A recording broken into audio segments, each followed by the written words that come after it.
last few videos I realized I needed some more light, so I've now got more light, so hopefully it'll look a little bit better. I kind of look like, oh, the glasses are awful. I apologize for the glasses. Makes me look like a complete dweeb, but I can't read without them. Anyway, we've now covered short story construction, the climax in more detail. Now I want to talk a little bit about authorial voice versus character voice. Authorial voice is your voice as a writer. It's the way you write. You can pick up a Hemingway book and pretty well know it's Hemingway by 3 or 4 pages in. You can pick up a Stephen King book and most of the time you can figure out it's Stephen King. When the Richard Bachman books came out, he was wondering if it was just fluke that he made it to #1 or if it was because he had talent. So he wanted to put out under a different name and see if it went to #1, and it never got on a mid-list. And one day somebody reading it said, you know, this sounds a little bit like Stephen King, and went and checked the patent office, and sure enough it was Stephen King. So the minute that got out, all those Richard Bachman books went to #1.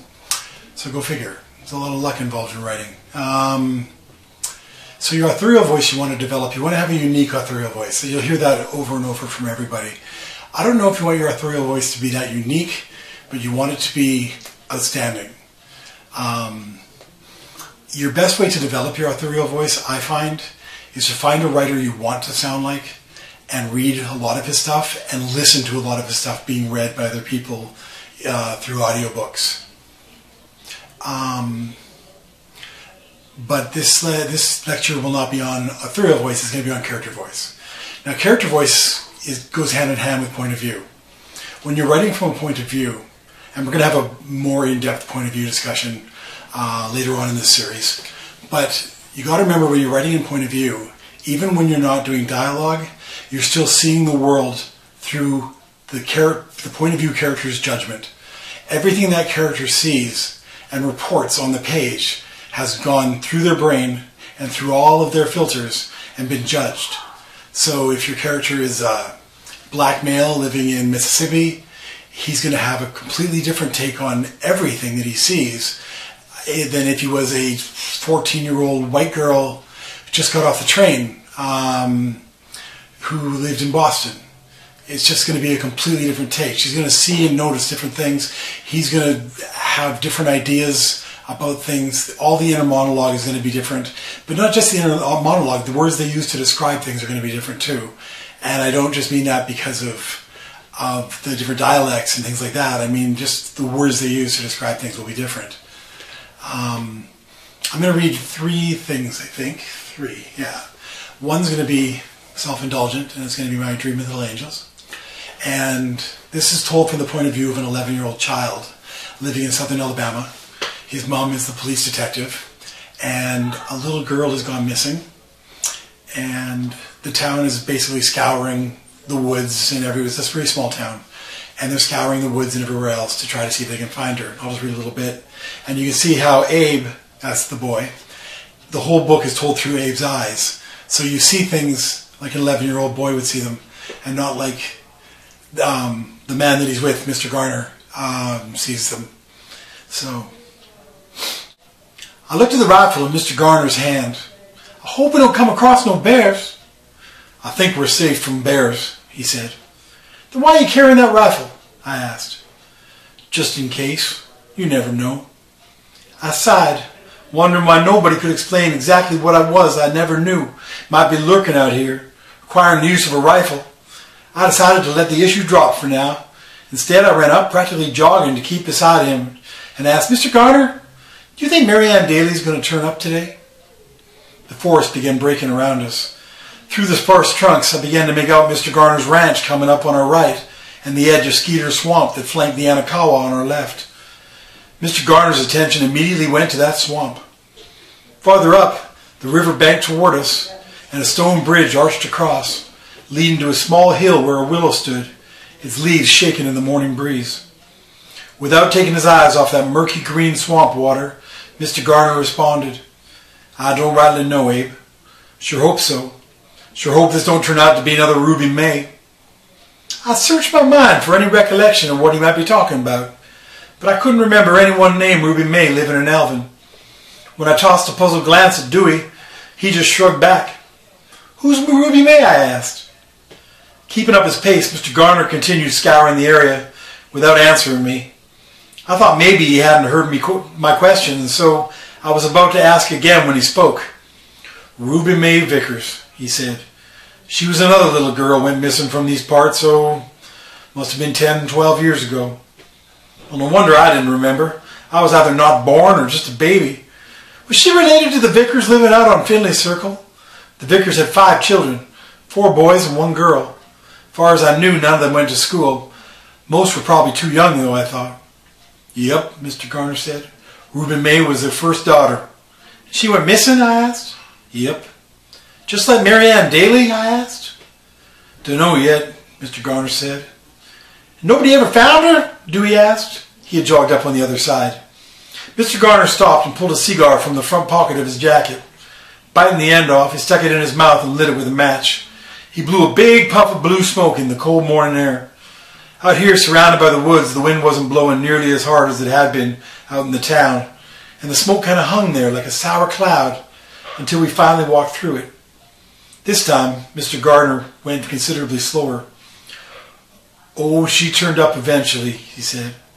We continued along the Anacaba River, just edging Skeeter Swamp that settled in on the other side. Just not in the same state she disappeared in. I found her a few months later. Her body turned up under that big willow. He pointed across the river to the tree growing atop the small hill. Fresh flowers were scattered around the bottom of the trunk. I think they were roses, red, pink, and yellow. Dewey's eyes went wide at this news. I couldn't believe we'd never heard this story before.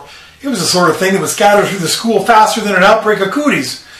I wondered if maybe he was putting us on, but his face was serious. Very serious, in fact. "What happened to her?" I asked. Mr. Garner pulled his cigar from his mouth. "Nobody ever did find that out." "Where did those flowers come from?" I asked. Mr. Garner hesitated before answering. "I put them there." "How come?" Dewey asked. "Let's not talk any more about them flowers, okay?" Mr. Garner said. From here we could see most of Mr. Garner's ranch. There was a structure set off from his house in the process of being built. "What you making?" I asked. "Tool shed," he said. "What for?" Dewey asked. "Tools, likely," I answered sarcastically. "Actually, I just like doing things to keep me busy," Mr. Garner said. "The devil finds work for idle hands to do. It's important to remember things like that." I glanced back at the willow with the ring of flowers on the other side of the river as we continued. "You reckon it was one of those cougars that got Ruby May?" Dewey asked. Stopping, Mr. Garner once again inspected Dewey, standing there in those giant boots. "Yeah, son," he said. "I reckon it was some kind of cougar. Just not the kind you was thinking. Somebody killed her and tossed her away afterward." We continued in silence. I don't think neither me nor Dewey could think of any proper response to something like that. This was likely the reason for everyone reacting the way they did when Mr. Garner mentioned Skeeter Swamp this morning. So, as you see, Abe is taking in things the way an 11-year-old would. He can't absorb things at the same level as an adult. And Mr. Garner's speaking to him almost on an adult level, and Abe's sort of catching on to things, but a lot of it's going over his 11-year-old head. So you're in a point of view. You want to stick in that point of view, not even just the dialogue, with all the exposition, with all the setting, with what is important to that character. Is the character's an 11-year-old boy, different things are important to see in the forest than if he's a 30-year-old man who had a body turn up on his farm once. Of course, the other character's dialogue will be from their point of view, no matter what point of view you're in. But that's just their dialogue. Now I'm going to read a piece from 9 Stories by J.D. Salinger, which I consider the best short story ever written, which is A Perfect Day for Banana Fish. And I'm just going to read a little bit of this. I still got the accent going on, don't I? I'll get rid of it now. "I have to call to New York now, Mrs. Glass," the operator said. "Thank you," said the girl, and made room on the night table for the ashtray. A woman's voice came through. "Muriel, is that you?" The girl turned the receiver slightly away from her ear. "Yes, Mother. How are you?" she said. "I've been worried to death about you. Why haven't you phoned? Are you all right?" I tried to get you last night, but the night before. The phone's been here. Are you all right, Muriel? The girl increased the angle between the receiver and her ear. I'm fine. I'm hot. This is the hottest day they've had in Florida, and why haven't you called me? I've been worried too. Mother, darling, don't yell at me. I can hear you beautifully, said the girl. I called you twice last night. Once just after. I told you your father you'd probably call last night. But no, he had to. Are you all right, Muriel? Tell me the truth. I'm fine. Stop asking me that, please. When did you get there? I don't know. Wednesday morning, early. Who drove? He did, said the girl. And don't get excited. He drove very nicely. I was amazed. He drove? Muriel, you gave me your word of... Mother, the girl interrupted. I just told you. He drove very nicely. Under 50 the whole way, as a matter of fact. Did he try any of that funny business with the trees? I said he drove very nicely, Mother. Now please, I asked him to stay close to the white line, and all he knew was what I meant, and he did. He was even trying not to look at the trees. You could tell. Did Daddy get the car fixed, incidentally? Not yet. They want $400 just to... Mother, Seymour told Daddy that he'd pay for it. There's no reason for it. Well, we'll see. How did he behave in the car and all? All right, said the girl. Did he keep calling you that often? No, he has something new now. What? Oh, what's the difference, Mother? Muriel, I want to know. Your father... All right. All right. He calls me Miss Spiritual Tramp of 1948, the girl said, and giggled. It isn't funny, Muriel. It isn't funny at all. It's horrible. It's sad, actually. When I think how... Mother, the girl interrupted, listen to me. You remember that book he sent me from Germany? You know, those German poems? What did I do with it? I've been racking by... You have it. Are you sure? Said the girl. Certainly, that is, I have it. It's in Freddie's room. You left it here. And I didn't have room for it in the... Why? Does he want it? No, only he asked me about it when we were driving down. He wanted to know if I'd read it. It was in German. Yes, dear. That doesn't make any difference, said the girl, crossing her legs. He said the poems happened to be written by the only great poet of the century. He said I should have bought a translation or something, or learned the language, if you please. Awful. Awful. It's sad, actually. That's what it is. Your father said just last night... Just a second, Mother, the girl said. And she went over to the window seat for her cigarettes, lit one, and returned to her seat on the bed. Mother, she said, exhaling smoke. Muriel, now listen to me. I'm listening. Your father talked to Dr. Savitsky. Oh, said the girl.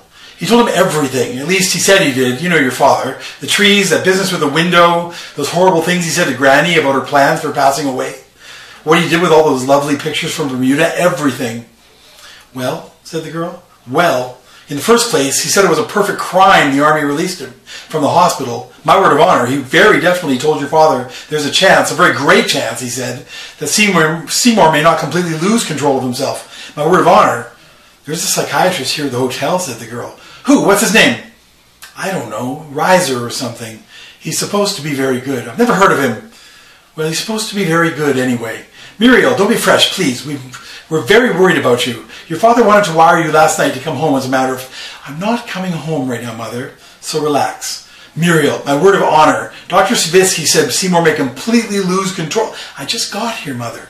This is the first vacation I've had in years.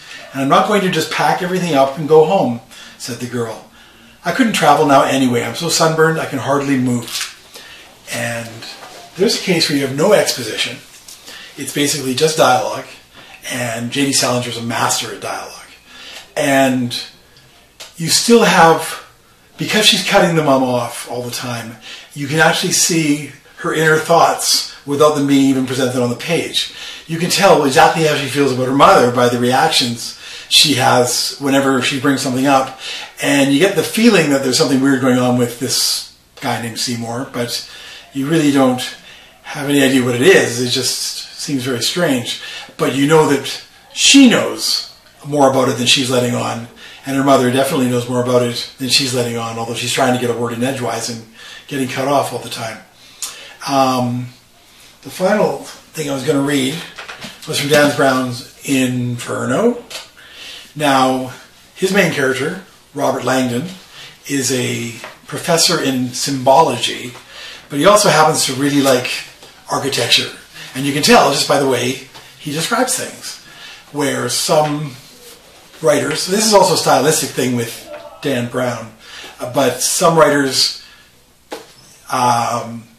it was a square room, there was a couch in the corner, there was a love seat. In the other corner there was a red coffee table, and the TV sat on a wooden bench. And they describe the room. Dan Brown goes to a little more extreme than that. I'm going to read the opening to chapter 55. Legend proclaims that it is physically impossible, upon entering the baptistry of San Giovanni, not to look up.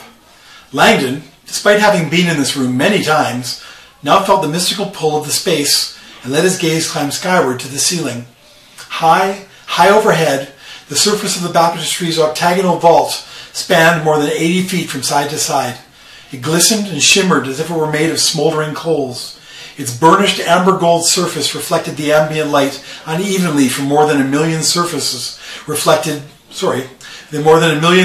tiles, tiny ungrouted mosaic pieces hand-cut from a glassy silica glaze, which were arranged in 6 concentric rings in which scenes from the Bible were depicted. Adding stark drama to the lustrous upper portion of the room, natural light pierced the dark space through a central oculus, much like the one in Rome's Pantheon, assisted by a series of high, small, deeply recessed windows that threw shafts of illumination that were so focused and tight that they seemed almost solid, like structural beams propped at every changing angle. As Langdon walked with Sienna deeper into the room, he took in the legendary ceiling mosaic, a multi-tiered representation of heaven and hell, very much like the depiction in the Divine Comedy. Dante Alighieri saw this as a child, Langdon thought. Inspiration from above. Langdon fixed his gaze now on the centerpiece of the mosaic. Hovering directly above the main altar rose a 27-foot-tall Jesus Christ, seated in judgment over the saved and the damned. At Jesus' right hand, the righteous received the reward of everlasting life. On his left hand, however, the sinful were stoned, roasted on spikes, and eaten by all manners of creatures. And it goes on for another 3 pages. Now, can you just imagine my 11-year-old Southern kid with his accent describing all this like that? I mean, it just wouldn't happen because it's in his point of view. Even Mr. Garner wouldn't be describing things like this. He's a Southern boy. He's a good old boy. He's not going to be describing things like this.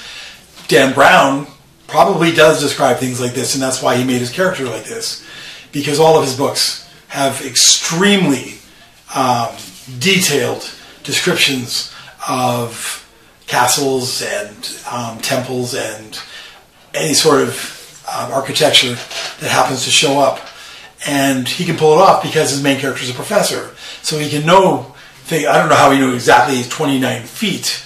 I question that. Or 27-foot tall Jesus. I think I'd go, maybe 25 foot and round it up.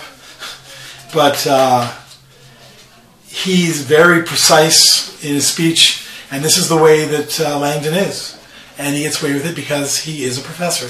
So when you're making your characters, if you want to have a character that speaks the Queen's English, so to speak, or uses big words that I probably don't even know because I write Southern mysteries, make your character a professor. If you want to have a sense of joy in even the awfulness of the world, put your point of view from an 11-year-old boy. My son Sagan could probably find something fun to do in Sarajevo while the bombs were falling. He'd probably have a bucket over his head running around going, can't hit me, because he's the kind of kid that finds joy in everything. My daughter's the opposite. My daughter finds fault with everything. She's not happy unless she's unhappy and has made everybody else around her as unhappy as possible. I think it's a phase. I hope to God it's a phase. But just remember, when you're in that point of view, it's not just their dialogue that is in the point of view. It's everything they see is filtered through their subconscious and gets changed into the way they see the world. It's all through their own judgment. Anyway, that's all I wanted to say for this lecture. And when we come back next time, I'm not sure what I got lined up, but I've got them all outlined now. I will be doing another point of view in the next couple of weeks. I'm not sure how often I'm going to put these out, but it's going to be on deep point of view, which is very interesting. A deep point of view puts you right in with the action and gets rid of all the I watched the snakes fight each other. And instead of that, you just say the snakes whirled and hissed, because you don't have to say I watched. It's obvious that I watched. If you're in a first-person point of view, who else could be watching? It's like saying he thought to himself. Well, unless he's got telekinesis and he's thinking in other people, don't ever say I thought to myself. Anyway, that's it. Michael out.